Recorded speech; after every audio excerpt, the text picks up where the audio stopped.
Nous vivons dans un monde de violence et pour la première fois, je pense vraiment que cette émission devrait être interdite aux moins de 18 ans. Donc si c'est le cas pour vous, ne regardez pas, mais écoutez bien. Bonjour à tous, nous sommes le jeudi 27 mars 2014 et c'est le Fresh News du jour, c'est parti. This is funky fresh. This is funky fresh. Pick up on a mustard track and grab your dab and cheese and fries. Twitter vient de sortir une nouvelle version de son appli mobile pour iOS et Android. Les principales nouveautés concernent les photos. Tout d'abord, il est désormais possible de taguer ses amis sur les photos que l'on ajoute dans ses tweets.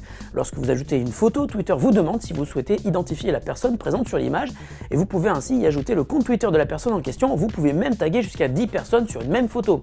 Autre nouveauté, vous pouvez désormais poster jusqu'à 4 photos dans un seul tweet. Twitter va ensuite créer une mosaïque de ces 4 images pour vous. Cette fonctionnalité est dès aujourd'hui disponible sur iOS et le sera prochainement sur Android et Twitter dans sa version web.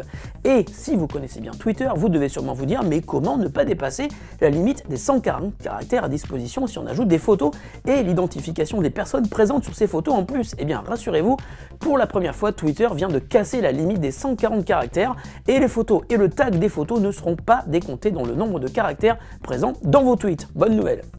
Attention, je vous préviens, les images que vous allez voir maintenant sont choquantes, mais nous avons tout de même décidé de les diffuser car nous sommes là pour délivrer de l'information et le HTC One M8 fait l'actu cette semaine.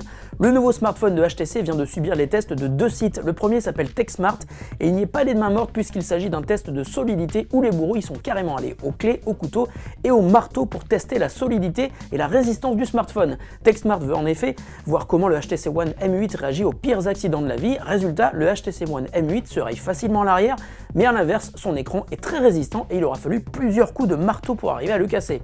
Le second site à avoir testé le One M8 est iFixit qui lui détermine l'indice de réparabilité des smartphones. 10 étant la note obtenue par les smartphones les plus faciles à réparer, le HTC One M8 échoue lamentablement en obtenant une note de 2 sur 10.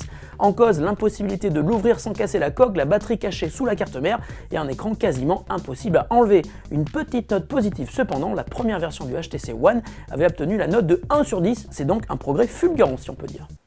On vous l'a déjà dit, il ne reste plus que quelques jours à Windows XP pour rester protégé par le grand seigneur Microsoft. Le 8 avril, il en sera définitivement fini du support de ce vieil OS qui continue malgré tout de faire fonctionner de très nombreux ordinateurs sur la planète. Le plus urgent reste cependant le problème des distributeurs de billets. Nombreux sont ceux qui tournent encore sur XP et le 8 avril, ils seront donc à la merci des hackers.